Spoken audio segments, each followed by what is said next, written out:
all right. So before I go with my presentation, I have a couple of things that I want to share with you. So first of all, how many of you know Lisa Nichols? Some hands? So, yeah, I do too. So Lisa is, like I call her my sister from another mother. And she's an amazing dear friend. And guess what? Lisa also going to be part of the certification program. So she will be also part of the presenting curriculum. If anybody can teach you how to speak, that's Lisa. Because one time I told her, like, Lisa, you have that unique ability. You take somebody's heart with your words, you take it out of them, you unpack it, you pack it with all the greatness, and you put it back in them. That's what you do with your words.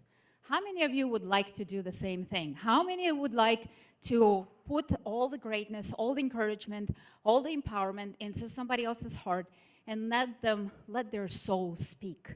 That's what Lisa is known for. She can let your soul speak, and she can teach you how to do that. So when we were thinking about all the different curriculums, I said, Lisa, come on, you gotta help me. You gotta help me because there is nobody better than you. So I just have a little quick message from Lisa, and I want you guys to see it. Hi, I'm Lisa Nichols, and I have to say, I honestly believe that I was able to build a global brand and a multi-million-dollar business primarily because of my impact in speaking. There's other factors, but I really believe it was the ability to connect with an audience across the camera, live, to bring people on a journey where they felt connected to me. They wanted to be inside the space. And I've begun to teach those techniques to others. I'm in a season, I'm in my legacy years, I call it, where I want to give away the secret sauce, to take people behind the black curtain and teach you what disruptive proximity looks like and what verbal highlights look like and the power of a pregnant pause.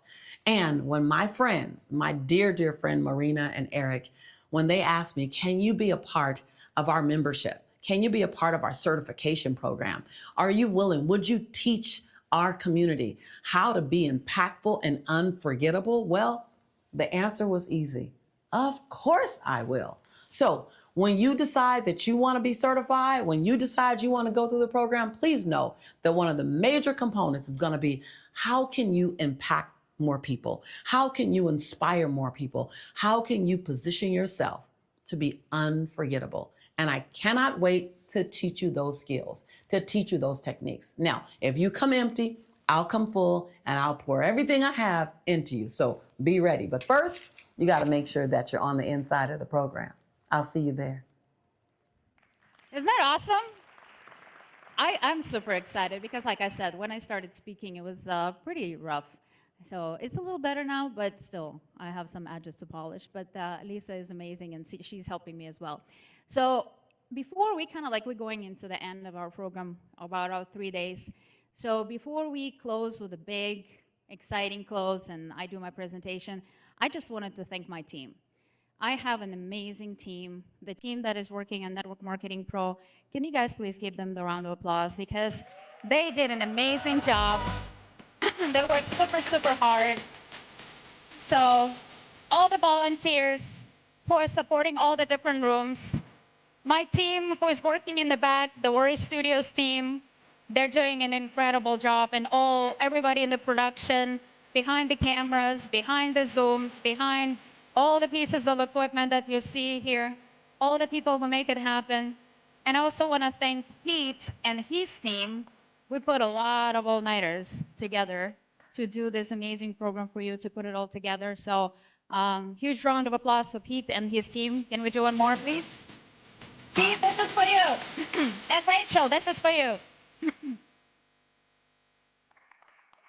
Thank you, guys, because like I said, you cannot do things alone, because when we decided to build this studio, it took an effort, right? It took an army to make things happen, and we have amazing, incredible people working with us, and I'm so blessed and honored to work alongside with them. So for my final presentation, or actually my only presentation, I want to talk about obsession. And I just want to have a conversation with you guys, because here's what I see, and you let me know if you think the same thing. So in our profession especially, there are 3 groups of people. One group is people who are interested, right? they're curious. They kind of like, come to kick the tires, see what happens, try the product, try the service, maybe recruit one person here or there. They just, they're just very curious and interested. And I personally think that our profession is just filled with that group. Then there is a second group, and they're passionate. They're passionate. They're, running around and telling everybody how passionate about the product or how passionate they are about opportunity, how passionate they are about anything, right?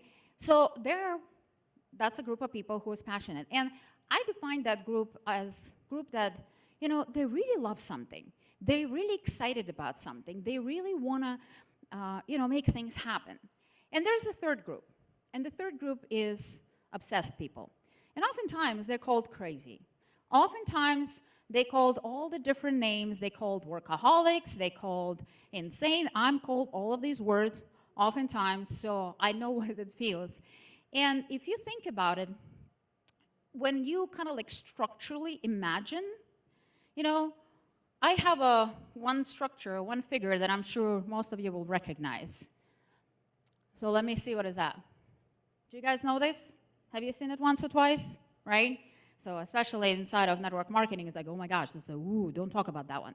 So here's the thing. If you really think about it, like I said, I believe that majority of the people inside of our profession at that bottom level are the interested people. So like I said, they come with a curiosity. They come, Eric oftentimes calls them tourists. And they just, I do not necessarily think that they came with the ambition and desire to build a serious business. They just came to see what happens.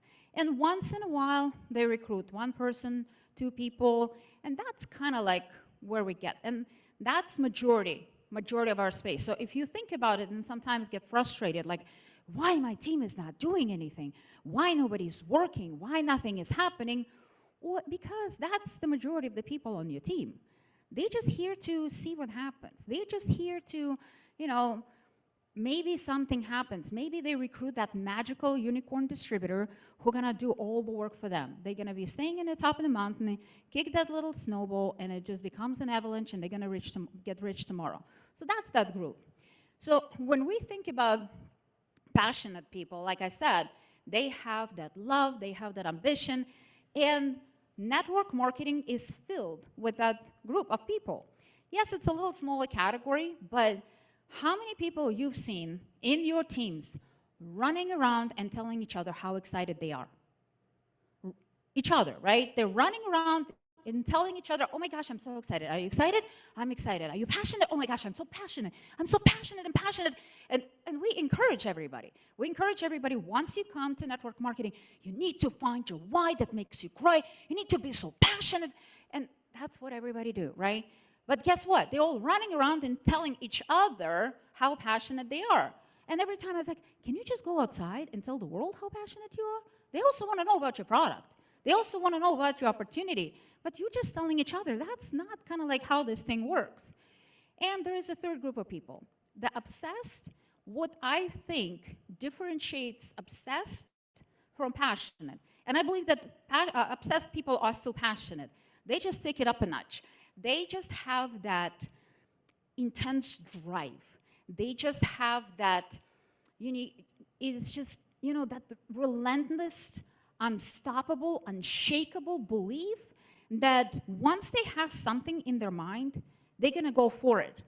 And when I think about like these two groups, passionate and obsessed, I think that passionate people, the biggest challenge for them is as soon as things get hard, they're just like, I don't know, am I passionate about this thing or not? I might be. They do not have that quality that pushes them through the pain. Obsessed people are willing to go through the pain. I was just talking with Ilian, not like on one of the breaks, and he was telling me about his injury when he was an athlete. And I was like, I know you're passionate, and I know you're obsessed too. Because guess what? What pushed you through all the different pains that you had to go as athlete? I know you love the sport. I know you were excited about it. But what people don't realize, and the stories that we often don't say, are the stories of the sacrifice that it takes, the stories of pain, the stories of rejection, the stories of when people call you crazy, the stories when people do not believe in you, all that kind of stuff. Every athlete that I know, yes, they love this sport, but they don't necessarily come and tell you and cry on your shoulder, oh my gosh, I just blew up my knee, feel sorry for me. No, they don't. They just suck it up, they get up, and they go to the next game. That's what they do. And that's, in my opinion, is the difference between obsessed and passionate about. And I honestly, I would love for all of you to become obsessed about. Decide what you want to be obsessed about, but be obsessed to the point that you're willing to go through the pain. That's the difference. Because you heard many times the story, it's like, only do what you love. Just do what you love, and then you're not going to work a single day in your life. What a bunch of baloney. Seriously.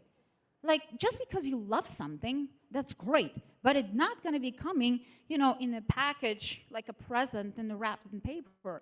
It's just not going to happen like that. If you want to achieve something great, there are going to be ups and downs. There are going to be challenges. There are going to be obstacles. Something is going to happen that is going to knock you off course. And you need to decide how bad you want it. And if you want it really bad, that's what's going to be the difference. So, like I said, the interest people, they're very curious. The people who are passionate, they have that intense desire. And obsessed people have that relentless drive and unstoppable, unshakable belief. So, I saw the quote of Tim Gruber, and I really, really liked it. I think it describes everything perfectly. He said that interested people watch obsessed people change the world. I think it says it all. Interested people watch obsessed people change the world. Let it sink in for a minute. So, and at the same time, I think some of you probably kind of like thinking like, okay, I had a different opinion of the word obsession, and I want to address that elephant in the room, because what happened is when I decided that I'm going to do this training, I was like, well, I want to teach an obsession. So I want to see what other people say about obsession. And, you know, maybe because I'm not from the United States and English is not my native language, I always thought that obsession is awesome. And to my surprise, I was like, oh, obsession apparently is a bad word. Obsession is somehow connected to all negative, all that stuff that is just, you know, makes people take things to the wrong direction, and it's always destructive, and it's always bad. And I thought to myself, like, you know what? I never realized that. I never thought that that's what obsession means. I was like, I started looking at vocabulary, and I started looking at definitions. Like, did I miss something? For the entire time, my entire life, I thought this word is not what it is. And then I just realized, I think that the meaning this word has is because of how you associate with it and what you have as a big idea in mind. And there is that one very powerful word that I believe defines your obsession. Anybody can guess what is that word? Any ideas? What do you think? What drives your obsession? What gonna make you act one way or the other? What gonna make you think in a positive or negative, destructive way? Close, close. To me, it's legacy. Legacy. That's that shining star that you're reaching for. That's the destination where you're going to. That's what's going to make your obsession driven with purpose, ambition, the desire to help other people, the impact, or it's something that you want to take as a destructive way. So to me, legacy as an ultimate goal, as an ultimate North Star, that's what matters. And, you know, I personally believe, I know a lot of you here, especially in the room, very successful, achieved already top income earning ranks in your company. Those of you online, probably, I know that I've seen the stats that a lot of you are making 6- and 7-figure incomes. But let me ask you a question, and I already feel like my audience online, they're already reading my mind. Good job, guys. So let me ask you a question. I believe that all of you have a next level. All of you are playing beneath of your potential. And let me ask you why. Why do you think you're playing small or smaller than you could possibly play? Any thoughts? I already see some answers in the chat, but shout out here in the room. What do you guys think? What is stopping you? Doubt, beliefs, limiting beliefs? Peer groups? Okay. Any other thoughts? Mindset? What else? I still haven't heard any of you say a word, fear. Like, that's the first word that appeared on the chat. I was like, you guys are reading my mind. So let's talk about fear for a second.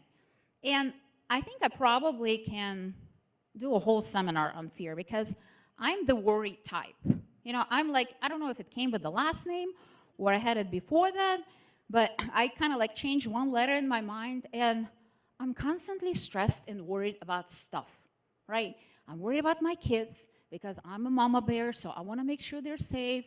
And like, Eric is laughing at me because like I'm tracking my 20-year-old on 360 app. I know his every single move, and he's like, Mom, you know I'm already at the condo, okay? Just give me a break. Like, Mom, I'm already at the gym. You know you can see me. What are you asking what I'm doing?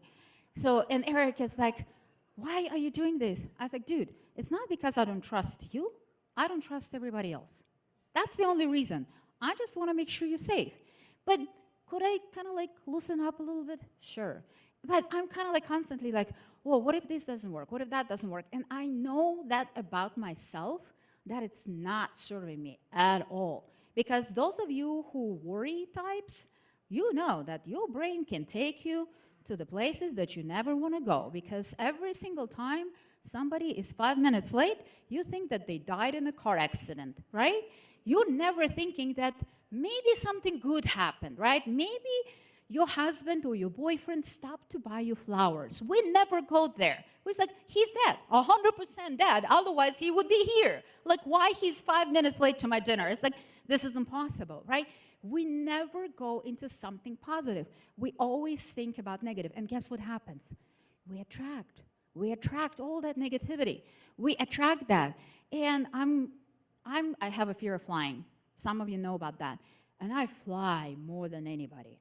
And one of the reasons that I learned to kind of like trick myself, that first of all, I have to have trust in my pilots, and I have to have trust in the machine. So being blessed enough to travel mostly everywhere on my plane, I know my crew, I know my machine because I make sure that it's fixed. Anytime somebody tells me, it's like, it would be nice to fix this part. I was like, duh, go fix this shit because I don't want it to blow up in the air. So I want to make sure that I'm flying safe, right?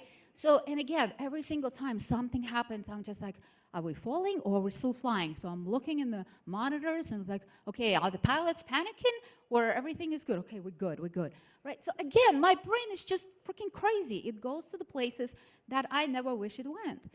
But if you think about it, what is fear?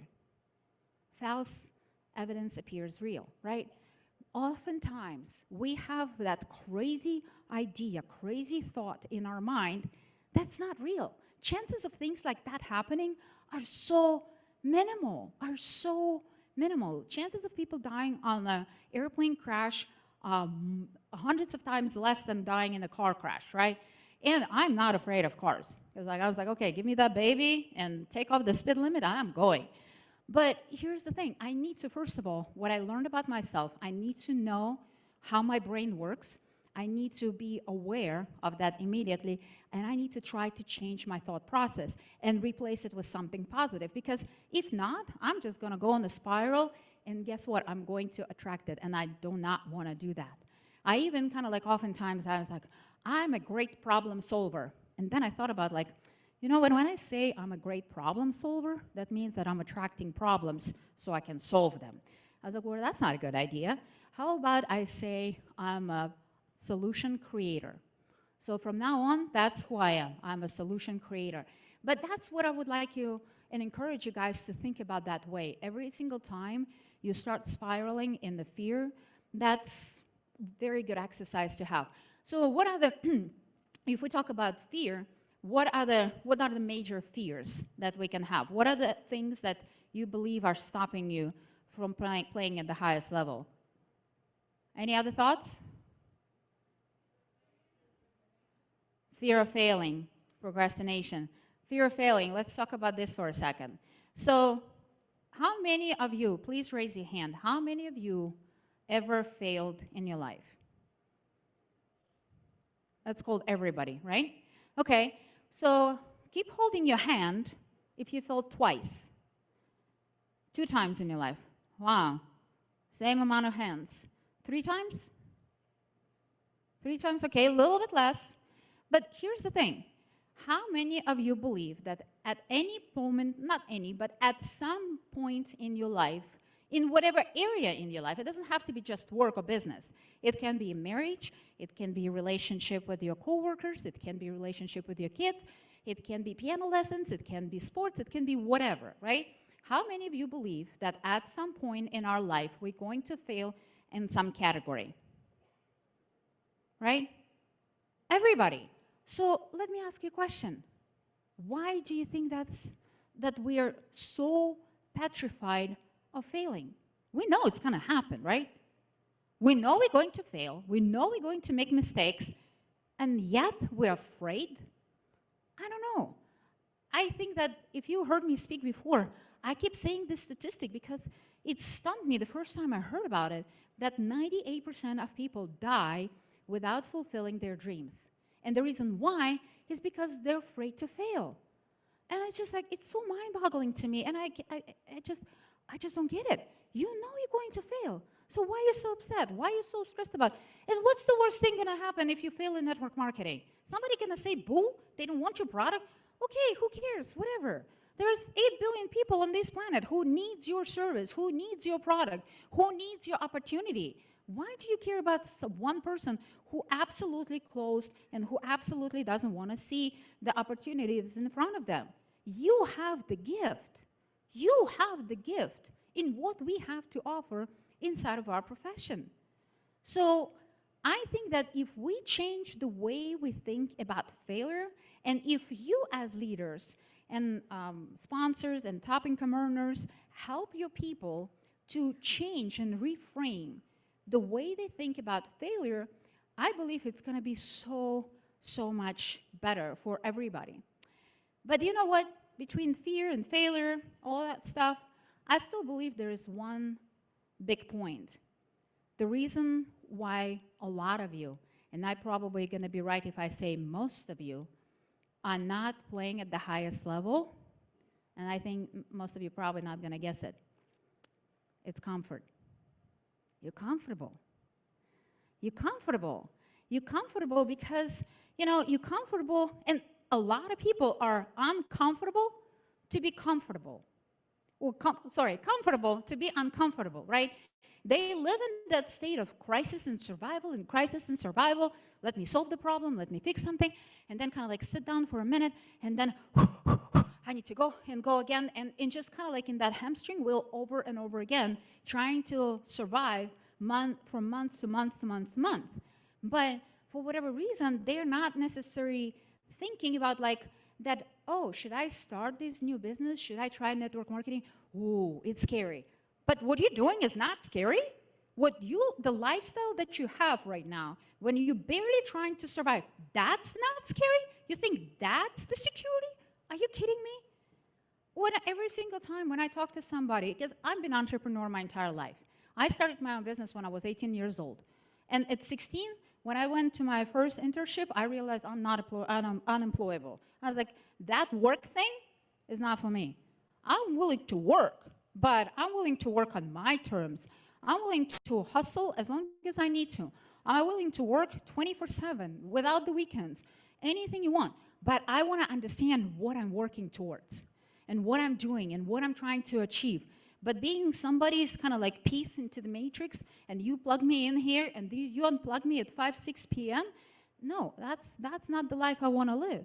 So a lot of people got into the mentality that that's something that they know, and because they know it, it's safe. And because they know it, it became comfortable. They used to live in those type of circumstances. And some of you top income earners here in the room, I'm going to be honest. Some of you comfortable just because you're sitting in the higher check. You're making your 6-7 figures, and it's like, you know what? My bills are paid. I don't need the jet. Like, why do I need to work hard? And I don't need to, work extra because my life is taken care of. My parents are not working. I have a dream home. I have a fancy car. I have a fancy watch. How much do I need, right? I'm just like, I'm good. But one of the things that we're forgetting that, first of all, by you getting to that certain level, by becoming a top income earner in your company, I believe that you have responsibility. You have the responsibility to send the elevator down. You have the responsibility to take that next generation and help them rise up. So I want to challenge all of you. Those of you who are making a lot of money, way more than you can spend, don't make it for the money. Don't make it for the money, make it for the legacy, make it for the impact, make it for the contribution, make for the things that matter, right? Stop being comfortable. It's like, you already seen, my friend Gary Brecka says that aging is aggressive pursuit of happiness. It's not even good for your health, right? So comfort is not even good for your health. That's one of the reasons why we're aging so fast, because I want to stay in a warm house with a warm blanket, and God forbid it gets a little cold because I'm going to get sniffles, and God forbid something going to drip, and God forbid I'm going to step up on a cold rock. We were made to be on the sun, to walk on the grass, to climb the mountains, to be exposed to the nature. We were hunters. We were made to do this. That's what human beings are for. We were made to be uncomfortable so we can grow, so we can get stronger, so we can learn from those experiences. But that's not what we do.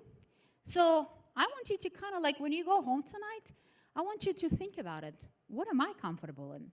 What are the things that I kind of like fell into that success coma, and I'm kind of like sitting in there, and I can probably do a little bit better? So I want you to challenge that thinking. And I want to talk about how obsession drives success. So I believe there are several categories. One of them is clarity of mission. When you know your why, and I know we make a joke about it, but why is really important. Because at the end of the day, if you do not know why you have to have this sleepless night, why you have to face that rejection, why you have to, work so hard, why you have to miss your kids' birthday parties. Like Pete missed yesterday his 16th birthday party of his daughter. I mean, it's like, how many birthdays I missed of my kids? I think Eric probably shared with you. But we have 5 kids together, and both of our girls got married on a date that we said that we can come. Because they gave us the list of the dates. They said, we want to marry at that date. And said, sorry, I already have the commitment. I can't be at your wedding if you want me there on that date. Can you please move the date? So both of our girls had to move their date of wedding so they can accommodate so we can come. It's hard. It's hard to have that conversation with the girl. It's hard to have that conversation because for them, they think it's like, Mom, am I not a priority? Like, why? It's my wedding. It's a big day. Come on. I'm a bride in a white dress, and you have other stuff to do? What is more important than me? That's a tough conversation. It took me 3 years to move my boy from Ukraine. I was going back and forth every 2 weeks. Every 2 weeks, Ukraine, United States, Ukraine, United States. And it's a 24-hour journey. I'm not talking about the jet lag being the hardest part, because it was not. The hardest part was missing my boy. One of them. Every single time for 3 years, I was the most miserable person because I was missing one of the men that I love most of my life. My husband or my son. And how do you explain to a 3-year-old that mama is leaving? How do you explain that? How you explain them when you're going to build a business, when you're going to impact somebody's life? How do you explain that?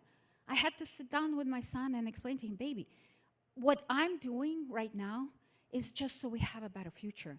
And I know some of you have to have those tough conversations with your kids because oftentimes you have to miss those important moments. The school plays, the soccer games, the birthday parties, all of that. And that why has to be so strong that it's strong for you, and it also has to be so strong that they get it, that they buy into it. So why is, I think, is a huge component that would help obsessed people take it to the next level. The next one, it provides extreme motivation. Obsession can be that very powerful driver that just when it gets hard, like I said, just having that passion is not going to be enough. That obsession is something that's going to push you through the pain. It's going to help you get through all the obstacles, climb through the walls, and do what needs to be done in order to solve the problem. Consistency. Consistency of discipline. You know, we all know the daily method of operation, and we're all preaching to our teams like, you have to do this thing every single day, and it's very simple. Why? Not because that's kind of like the crucial component of, you know, because they're going to make a significant income from that. No, it just builds that discipline. Those simple actions, those simple activities that they're doing day in and day out builds the habit. And those habits take time.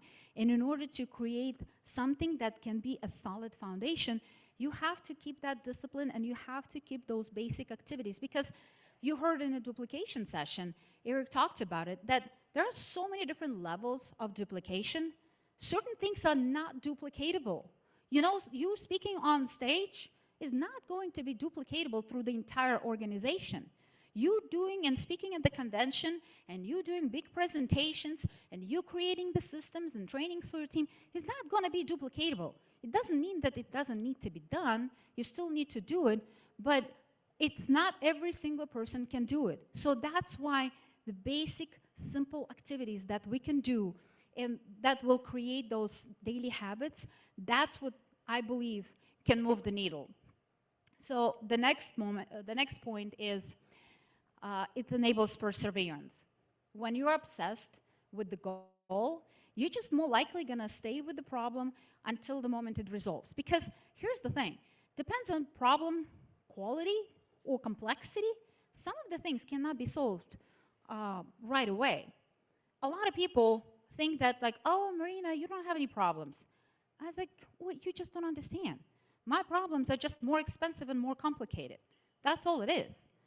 But I do have problems. But guess what? I also learn how to solve them. I also learn how to tackle them. I also learn how to not drive myself in a state of overwhelm. And I also learn how to like, how do I break it down, this complex problem, so I can solve it? But that's what obsession will help you do.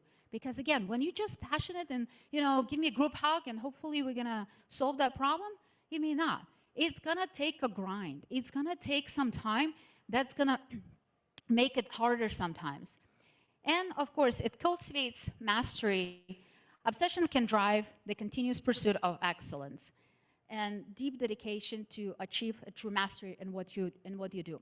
So if you think about some amazing, successful people, do you think about like who is the person who you admire in business or in personal development? Think of some people, right? Do you think they're passionate or obsessed? Who do you think they are? Like I really admire Elon Musk because I think that guy is a genius. Forget his politics. I don't care which side you are. We're not going to go there. But I think that guy is a genius, right? Jeff Bezos, Steve Jobs. Jeff Bezos' obsession that started with a customer. He was so obsessed with customers that that's what started the whole Amazon. And now it's such a huge empire. Another person that I admire deeply is Jensen Huang, the NVIDIA CEO. So that guy has been, first of all, the longest CEO of any tech company. That company right now is the most valued company in the world. It's almost $4.5 trillion evaluation with a T. $4.5 trillion evaluation. And you know what his obsession is? His obsession is, of course, with robotics and AI. Another of his obsession is cooking. Who would have thought, right? His third obsession is with beautiful graphics. That's how he got into whole business of building chips for the video games. And guess what he's also super obsessed about? He's obsessed about with learning. He is like relentlessly obsessed with learning, not just for himself, but also for his team. He spends a lot of money to educate his team, to bring them the best training, the best resources, the best everything, because he knows his team what drives everything. Again, he's just one man, just one person who cannot solve every single problem. And surrounding himself with equipped and a powerful team is really important. You have the same thing. You are the CEO of your distributorship. You have your own teams. And as well educated your teams are, that's the success of your business. Because guess what? At the end of the day, you by yourself cannot impact the world. I don't care how strong you are. You just can't. You're just one man, one woman. I cannot do it. Eric cannot do it. That's why we're so passionate and obsessed about what we do, so you can hopefully become obsessed in what is important to you, so you can pass it on, pass it on, pass it on, and this way we will be able to reach more people. So if you think about what are the things that you can become obsessed about, right? Think of, I don't know, like if you talk about the network marketing, there are so many things, right? Our events, the recognition, the promotion, the sales, the specific vision, the impact that you're going to create with it. And we talked about the customer retention and distributor retention. So let me talk about distributor retention for a moment. You heard Eric open this entire event with the idea, or not idea, but the revelation that we had while he was writing the book, that 80 million of people quit network marketing every single year. We thought it's 50. For this entire time, we thought it's 50, which is still a humongous number. But 80? 80? It's almost everybody. It's like what is left is just 20. It's a much smaller amount of people that is actually doing something in a business. But if you really think about it, those 80 million people, they came with hope. They came with idea. There is a reason why they joined network marketing. There is a reason why they put their signature on the application. There is a reason why they became a distributor and associated with your company. And when I saw that statistic, I was just like, first of all, it's an insane opportunity for us as a profession. We're always obsessed about recruiting, and I think we should still stay obsessed about recruiting, because that's how we're going to spread the word. That's how we bring more people into our profession. But we also need to become obsessed about retention. We need to become obsessed of how we help people stay. And Eric taught you the concept, that over-the-line concept, that we need to buy 90 days at a time. That's what we're here to do. 90 days until the penny drops. 90 days until they see the vision. 90 days until they build the belief in themselves, in the company, in the profession, into everything. That's what we are here to do. We need to help these people to understand what they actually signed up for, because most of them sign up with those false expectations that we've been talking about this entire weekend. Most of them signed up with a quick, rich scheme. That's why everybody's rolling their eyes on the pyramid, right? Because like, oh my gosh, only people at the top make the money. Oh my gosh, blah, blah, blah, all this bullshit. We need to grow up. We need to grow up. If we want to be treated seriously as a profession, we need to grow up. We need to start thinking about what can we do differently? What can we do that it's going to be special? What can we do that it's going to be powerful? How we can help our people to stay long enough, how we can educate them, how we can help them see what you see. Because I joined the first time somebody told me about network marketing. I was like, yep, here's my credit card, sign me up. Why? Because I was an entrepreneur already. I saw this opportunity immediately. And like Eric says, I was frustrated ever since. Because I was like, can't you see what I see? How can I help you? How can I help you see the vision, the opportunity, the leverage, the community, the everything that we have, the impact that we create? How can I help you see that? And you know what? Honestly, as a profession, we suck. We just suck at this. We just suck at helping people to understand what a beautiful, beautiful gift we have. For some places, we do it because like, oh, what if they think bad of me? Oh, what if I don't know all the answers? What if they're going to laugh at me? Or what if my family going to, stop coming to my dinners? And yeah, because if you approach them like a hunter, If you're coming to family dinner and at Thanksgiving, you're like, hey, here's my product. Come on, you got to buy it. Come on, come on, come on, come on. You got to buy my product. You need to start. I really want to get this promotion. Can you please sign up? Mom, please, give me a credit card. It's like we become like beggars. We just kind of like, we cannot have this attitude and expect to be respected. We cannot act like amateurs and expect that somebody gonna realize that, oh, this is a profession. Nobody wanna join the beggar team. But if you come with a professional attitude, if you come that you are a giver, you are giving them the opportunity, you are explaining and showing them the vision of what's possible, and choice is theirs. Our job is educate. What we do in this profession, we educate people to the point they understand. We're not here to twist their arm. We're not here to, get that one sale, and then that person gonna run through the door faster than they join. Why people quit so often? Because we sold them on a lie. Because we told them things that are not true and they're not possible to make it happen. But if we take it seriously, everything has to start with us. Everything starts with you, me, and every single person in this room, and every single person watching us right now virtually. It starts with us. And then we need to pass the baton, and then we need to pass that education, and then we need to pass that passion and that obsession about what we have. Because think about it, 80 million people every single year. Think about how hard all of you have to work to replace that 80 million every single year. Wouldn't it be nice if you didn't have to? Because guess what?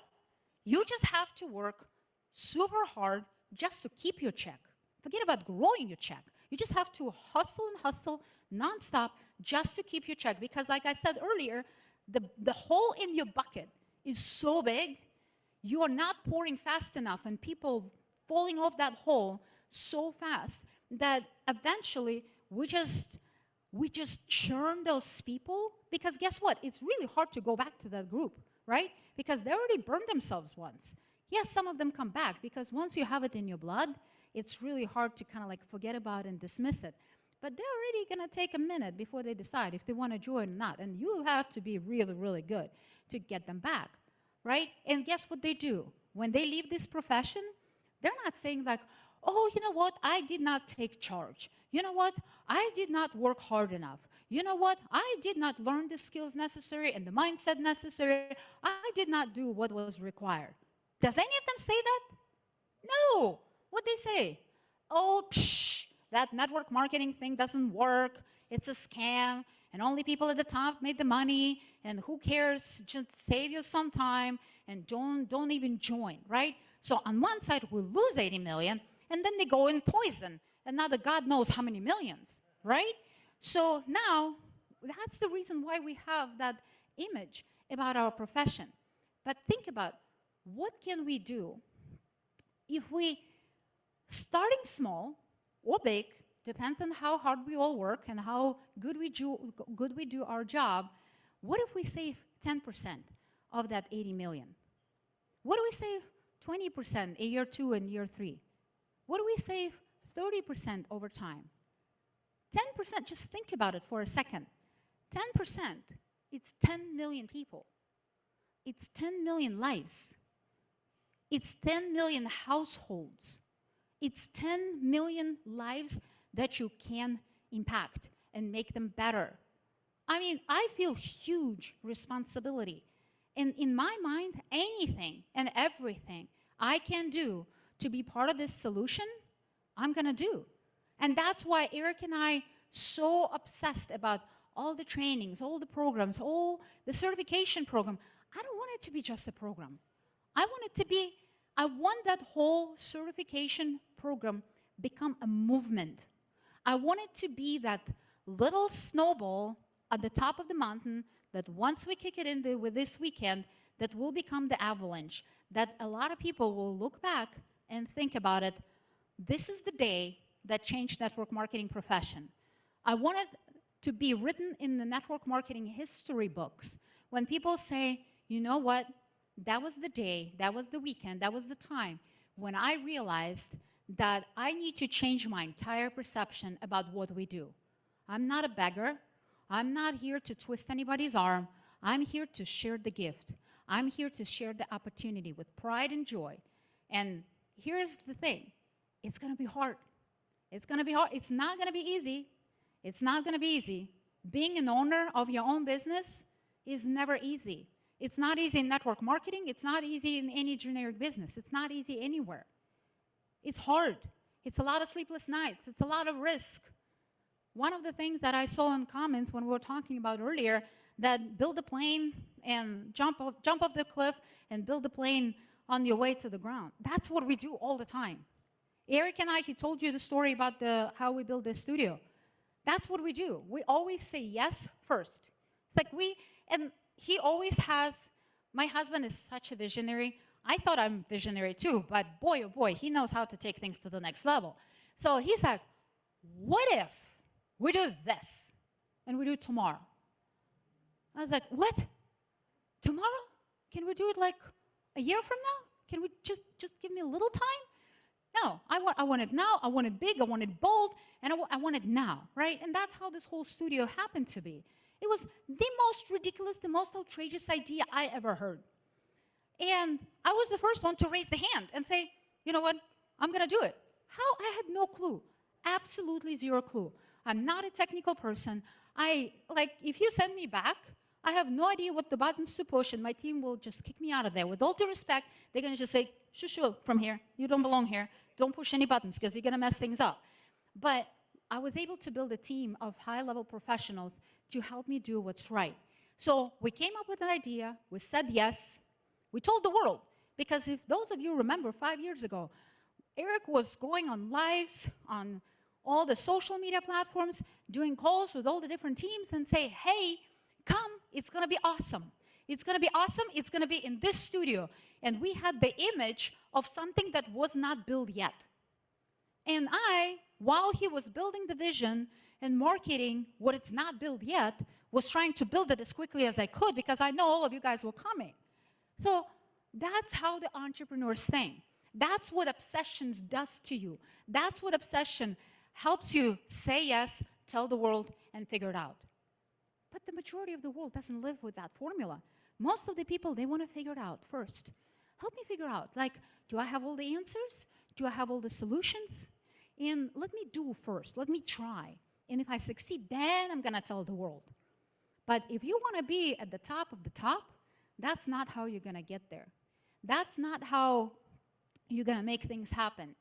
And I'm going to wrap up a little bit early because I know you guys are all tired. So I don't know about you, but like I said, that legacy to me is everything. Legacy is something, it's so powerful because, I don't know, maybe because I'm getting to that age that I start thinking about what I want to be remembered for.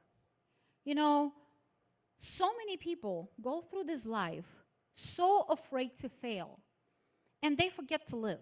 They forget to try things. They forget, dude, this is the whole purpose. The journey is the purpose, not the prize and the journey. The journey is everything, and that's journey gonna be your legacy. So think about it. What legacy you want to leave behind? What legacy, how do you want to be remembered? A lot of you are super young, and some of you probably are like, what is she talking about? But that's, time goes by so fast, and tomorrow is not guaranteed to any of us. And if you're going to live 100 years, 200 years, God knows. Right now with the AI and all the medical, breakthroughs and everything that is happening, the story is that we're all going to live longer, hopefully. I don't know if we're going to live good or bad. That's up to us, right? Right? It's up to us. Don't forget that. It's up to each and every one of you how you're going to live and what legacy you're going to lead. So think about it.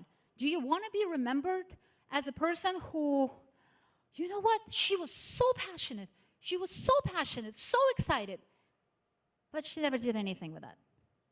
Or he was so good. She could have been the best in the world in this particular sport. But guess what? Those cold tubs and broken ribs and, missing birthdays and missing parties with their family and all that guilt and everything, and he possibly could not pay all the bills to go through that school to develop that talent. So that's why he didn't pursue his dream. So think about it. What do you want to be known for? What do you want the legacy to leave behind? What do you want when, if people are going to talk about, first of all, right? And some people are going to talk good or bad, whatever. It doesn't matter. Because most of the time, I personally learned that opinion of other people is none of my business. Whatever they're going to think of me, I have a lot of people who like me, and I have the same amount of people who hate my guts. Why? Because I'm not their cup of tea. Well, guess what? That's fine. That's fine. I'm going to find my tribe. I think one of the luxuries of a certain stage of success is you choose who you want to work with. That's one of the biggest freedoms in life, in my opinion. You do not work with somebody because you have to, but you work with somebody because you like them, because you want to be in their presence, because you know that's the situation when 1 + 1 = 10, right? So I don't know about you guys, but, you know, when I was thinking about the talk, the idea that came into my mind is something like she was obsessed about living the life of impact and inspired millions of women and men around the world to think bigger, lead boldly, rise to the highest level of their potential. She was a living proof that the vision, when vision means relentless determination and drive in the pursuit of excellence, there are no limits to what's possible.